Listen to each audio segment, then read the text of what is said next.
Thank you for tuning in to the Ultimate Coach podcast, a companion to the transformative book, The Ultimate Coach, written by Amy Hardison and Alan D. Thompson.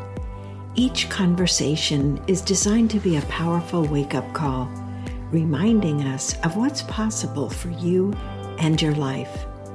So if you're on a journey to expand your state of being, this podcast is for you.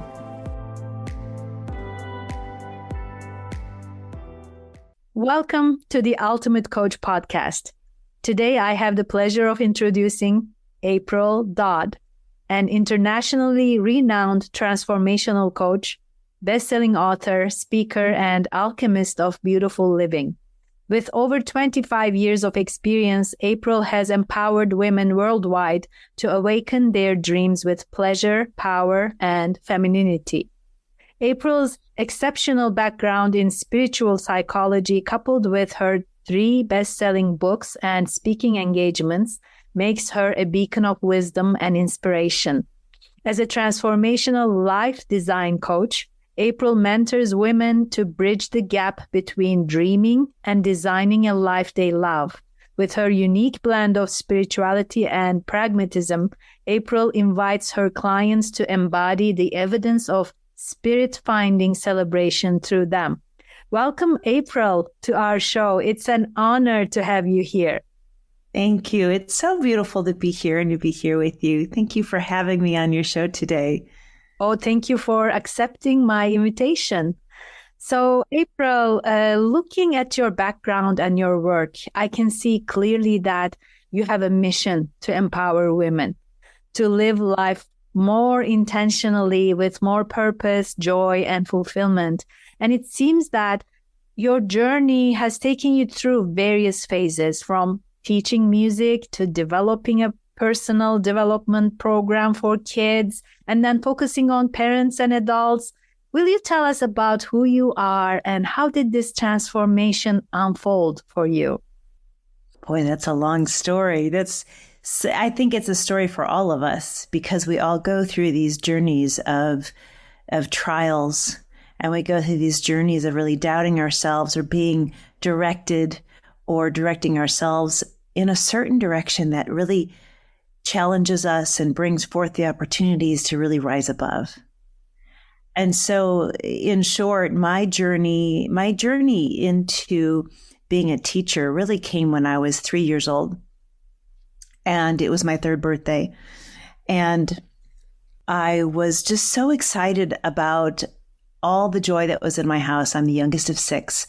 And everybody was having the celebration in my house. And I came outside with my new toy to show my friends, which were the tree, the sky, and whatever that presence I knew was there every time I went outside or everywhere I went. I didn't know what to call it.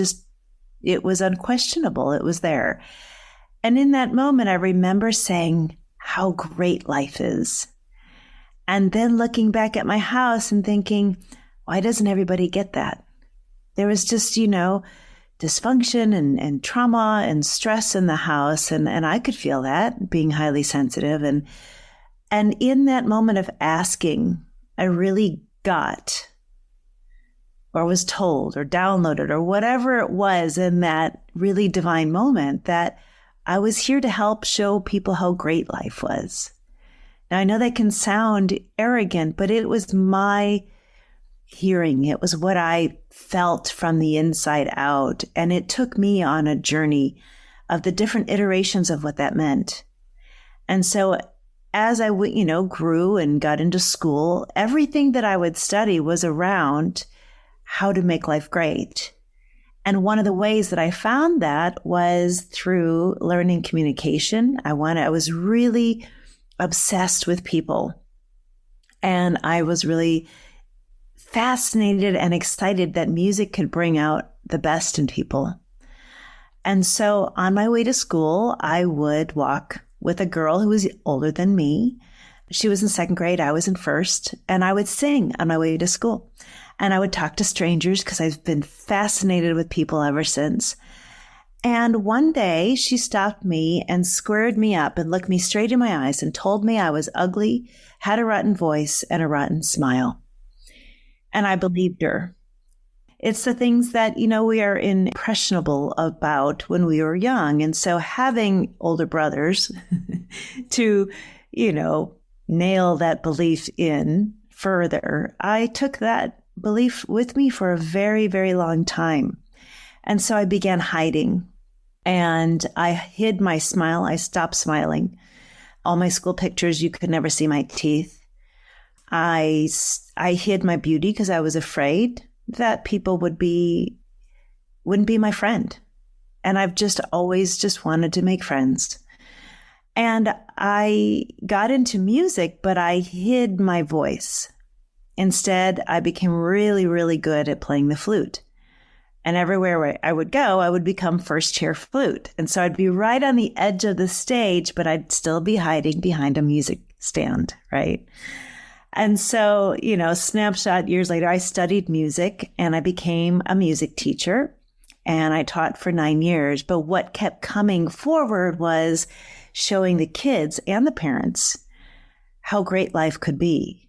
And I did that through music. So I would often go into schools that were having trouble with their music program, and I'd be the one to come in and turn it around. And it would bring all sorts of things up for students because I'd put them up on stage and have them really examine who they're being on stage and off stage so they could really look at that in a way that they weren't ever being taught before. And parents would come up and their stuff would come up too. Like, oh my gosh, my child can't do that. And I'd say, are you sure? Who can't do that? And we would have conversations even about their own upbringing, right? It would be these almost therapeutic sessions for the parents on who they're being with their kids. And are they projecting onto their kids and limiting their possibilities? And so it was a really fascinating tour of how to be through music. And I would get on the music, or I would get on the desk and I'd put clown noses on, like do anything to bring forward the joy in kids, but also to have them look at themselves. And then I walked into my classroom one day, that first day for school teachers, and, where the books are put away and the desks are against the wall and such. And I didn't really have desks. It was a music classroom, but I had all my things pushed against a wall. And I walked in, and as soon as I crossed that threshold, I literally almost threw up. Like it overcame me.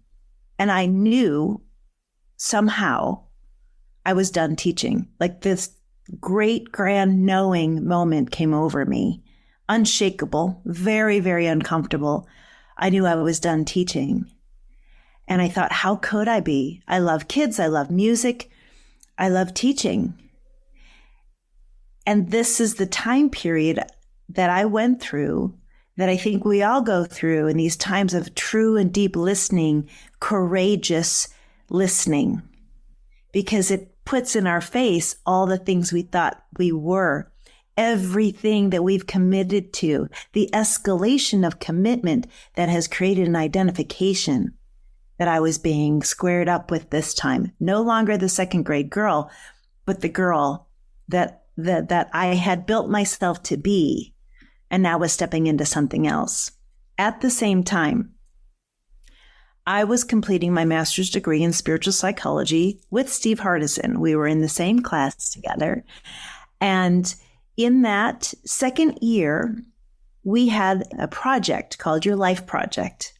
And it was something that you've always wanted to do, but something got in your way. Usually our fears, but maybe you got married, you joined the army, you had children, something like that.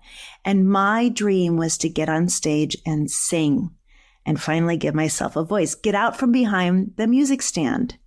And I think there's a music stand in all of our lives that we need to get out from behind to really be seen as who we are, that we knew we were when we were young, that I knew I was when I was 3 years old.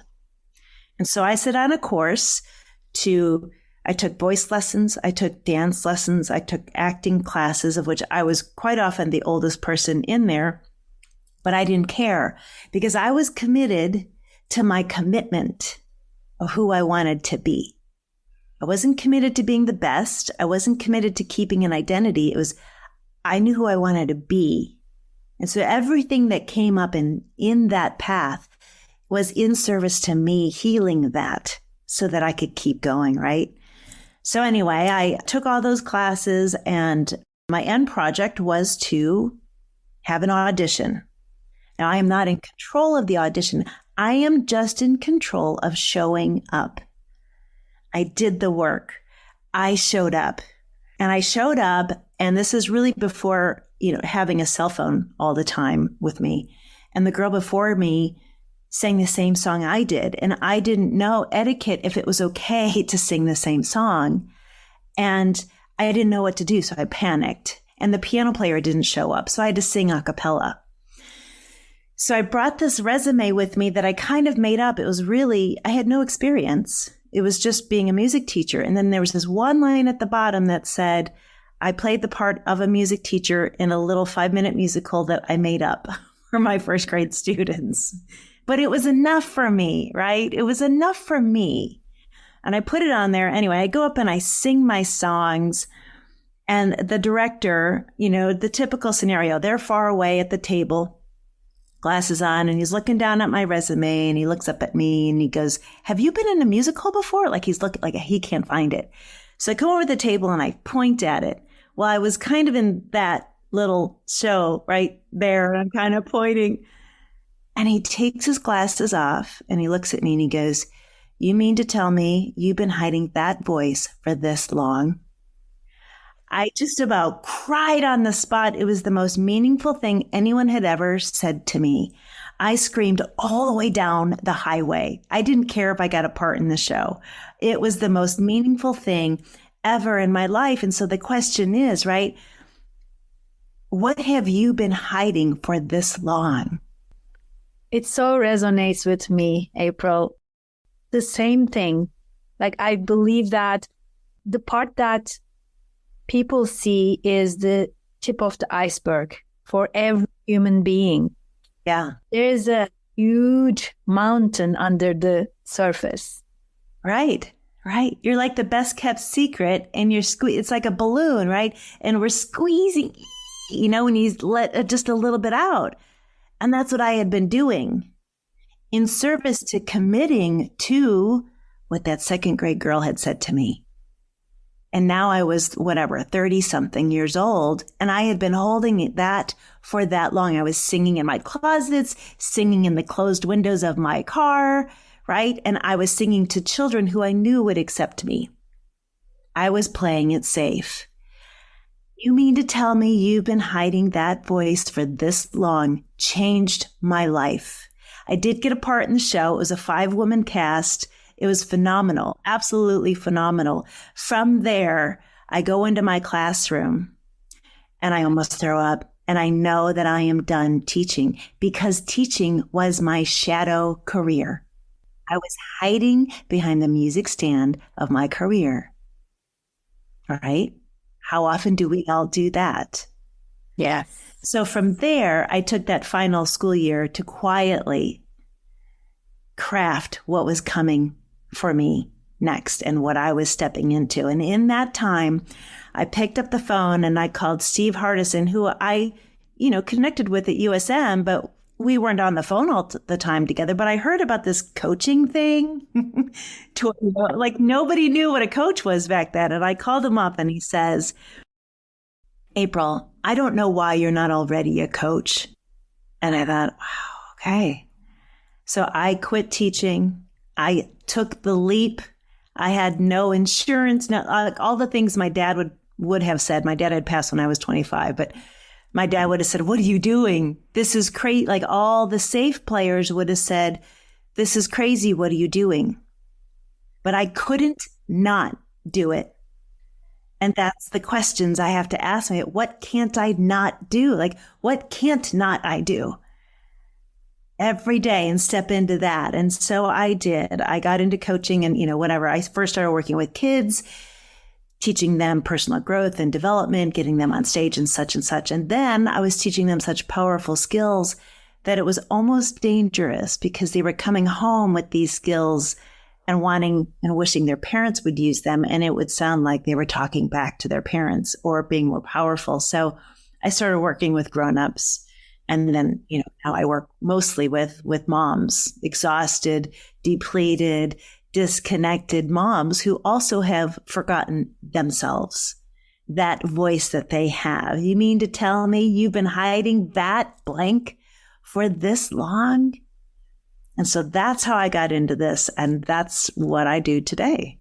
Wow. Amazing, beautiful story. And it's so true. Everybody has something to offer. Everybody has a gift that they are not letting the world benefit from, right? Right. So I have a question. I know you have a lot of interest in meditation and its benefits, and it's quite inspiring. And as a meditation teacher myself and coach, it's so up on my valley. I know my why in favoring meditation, but I wonder about yours. Why do you find meditation and mindfulness as transformational practices? I find it is necessary. And for a time being, it's a necessary illusion because we're in it to dissolve our illusions about ourselves, to let everything go, to empty.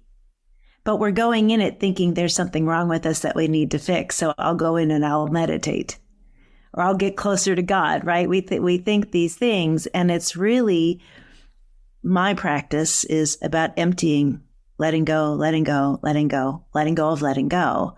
And as my meditation teacher, my spiritual teacher here in Austin, I used to go every Tuesday, and he was, part of the reason why I went to USM and got into my project and so on and so on. He would give the analogy of these sticks in a fire, right? You have a stick in your hand and you find these sticks around the fire, and you take your stick and you're flicking another stick into the fire. Like, oh, there's one, right? There's something I'm attached to. Throw it in the fire. Throw it in the meditation fire. You're gathering sticks, right? You're putting it in the fire to dissolve it and transform it. Eventually you come to see that you have still a stick in your hand, right? And you got to let that one go too. And the one that's holding the stick. So it's a constant letting go, right? It's a constant letting go. And I think with, during the day and any given day, and especially, I'll speak for us moms, we're bombarded with all of our senses. And especially if you're highly sensitive, you've got, your hearing sense, your taste sense, your sight sense, like the feeling sense, all the senses are coming at you all day. The instant you wake up, they start crashing in again, right? And so it's the constant letting go. And if we don't take time to create emptiness and store the energy, then we are not building our will. And it's our will muscle that we use the most to transform. Otherwise, we're just constantly circulating what we already know or what we already think we know, the illusions of what we think we know, and they keep going. And that's the stick, right? We got to throw that stick in too. And so I think meditation is necessary. I think we paint ourselves eventually into corners where it's like, you can't get out of this journey without getting quiet and emptying. You can't get out full. And so we do all the life things and all the mom things and all the dad things. Like, we do all the things and then eventually get to our corner and be like, okay, I'm defeated by those things I thought would get me there. And meditation brings us home. So well said, April. I love it, really. And I love the analogy of the stick. There's one thing I wonder if you would be comfortable sharing. During our earlier conversation, you mentioned something about going deep inside and finding the exact place where a trapped emotion is causing the discomfort for us. And you even gave an example about a young football player Do you think you can share that with our audience, that story? Sure. Yeah, absolutely. Because that's the crux of the work that I do. You know, anything that we are triggered by or anything that we constantly are operated by is coming from that subconscious place in us, in ourselves. And most of those subconscious places are trapped memories or decisions that we made a long time ago. And our subconscious has a photographic memory. So while we're not conscious of it, it's remembering for us and reacting or acting in service to protecting us, right? As we know. So my work with people, and with this 17-year-old example I'll share, is to go in deep, go into those places where we find the exact place where that subconscious emotion got trapped. That's creating this now moment's problem or block or whatever you want to call it. We go to that exact moment and we heal that moment with loving compassion, with conversation, with, all sorts of ways of being that just really complete the fear cycle, complete the unfinished business. From there is newness, right? And an opening. And in that opening, we literally can code in the truth, reminded of the truth. And from that experience in your subconscious, it's in there. And you'll find when you come out of these sessions, you're literally coded with something new. And all of a sudden, you're not doing that thing anymore or afraid of that thing, or you find yourself doing the thing that you were holding back on doing before. There was a woman that was afraid to go on elevators. And after, 1 or 2 sessions, she found herself in an elevator and didn't even think twice about it. It was just that you return to your natural state. So the 17-year-old boy had come to me because he was a phenomenal football player, yet he was having body aches consistently and throwing up on the football field so consistently they didn't want to put him in because they didn't want to rely on him. So he was starting to feel a disappointment from those who entrusted him, right? And that he believed in himself, but he couldn't get past this. He'd been to the chiropractor. They did as much work as they could, but they couldn't get his hips to really heal and to stop the vomiting. They did the brain scans. They did all sorts of things. So his dad calls me up and we arranged an appointment. And he and I, the son and I, had one session where we went in and we were able to find the exact place where the emotion that's connected to the vomiting, that's connected to the football, started. And from there, we were able to heal that memory, heal that moment, heal what came forward within him. And in its place, apply the loving, the compassion, the forgiveness, the new decisions, the truth about who he is that could actually take hold because he could now believe it. But on top of the old beliefs and the old experiences we have, until those are healed, no amount of, saying positive things and affirmation, nothing's going to work because it's landing on top of this foundation that is unchecked. So for many of us who work on our documents, there's going to be 1 or 2 or 3 things in our document that we're still like, it's not clicking. Or it's not happening, and we can't figure out why. And so with this boy, we were able to get to that place. We use a whole bunch of different ways to get there. It's really beautiful and gentle and loving. And after one session, he has a football game like that same week, and we got to talk after the game, and he said he threw up once and has never thrown up again. He was confident. He was strong.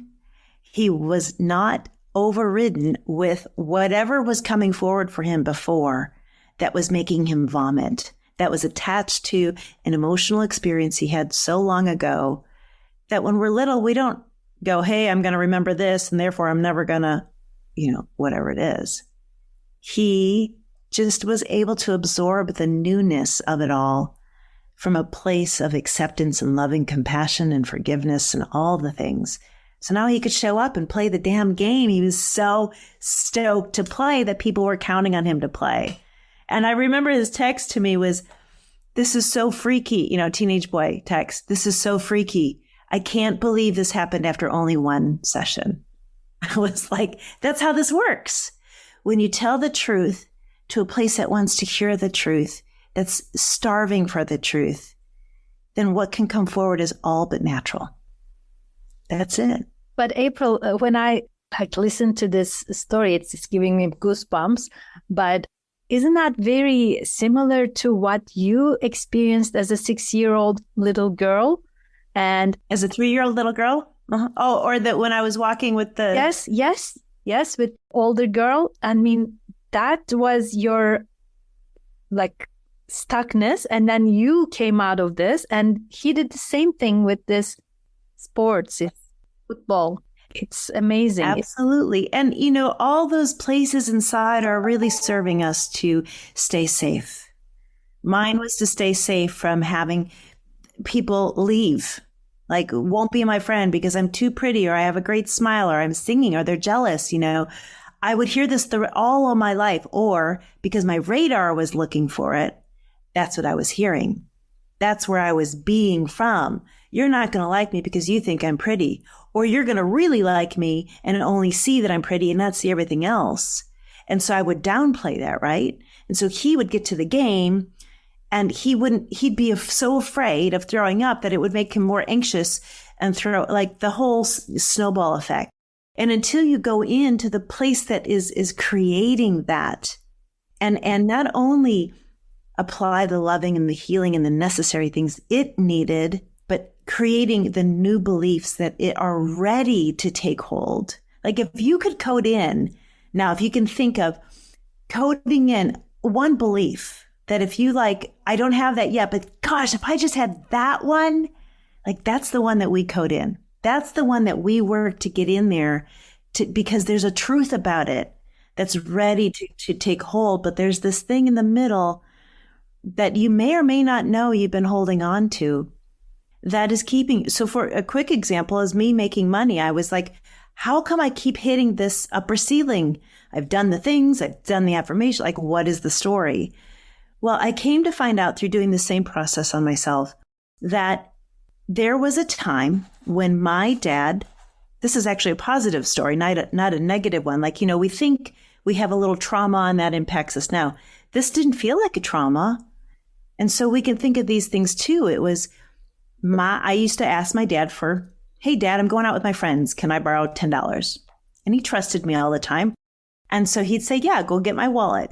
I'd see only a 20. I'd say, "Hey dad, you only have a 20. And he'd say, "That's okay. Just bring me back the change." And he didn't care if I brought him 50 cents back or $10. And he really just trusted me. That's the scenario. Why is that a traumatic event?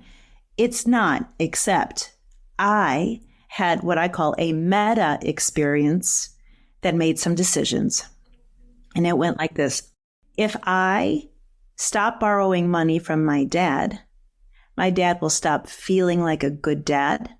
Because as the youngest of 6 and my dad was an alcoholic, I had a different dad, right? And we had a different relationship because he'd already been through a lot of his drinking with the other siblings. And so with me, he could feel like a good dad, right? So if I don't borrow money from him, he's not going to feel like a good dad. If he doesn't feel like a good dad, he's going to drink. If my dad drinks, he's going to die. So short in that story is if I make more money than my dad, he's going to die. You'll never find those answers out when you go to therapy, right? You got to you don't talk, the connections aren't made there. It's when we can go deep like this and explore the subconscious and really get in there in such a gentle and loving way where we're not reliving the experience, but we're next to it, offering it what it needs. So then I can come back and know that I'm safe to make money. It's safe for me to make money, and it's safe for my dad for me to make money. So those may not be things you write on a document, but they are the things that are written in my subconscious and on my heart that will start to come forward in my ways of being. So powerful. Thank you for sharing this. So there's a question that I ask to all my guests.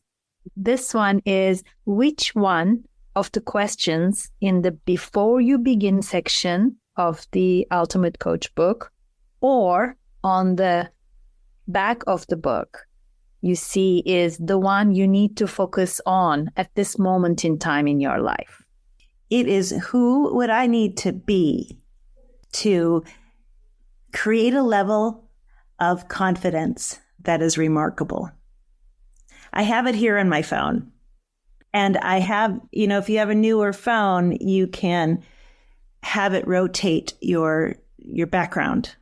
Have created 5 different backgrounds that rotate like every hour, and they have all of those questions on them. So I'm asking them every single day, and my commitment to myself is that I have to answer at least one of them before I open my phone.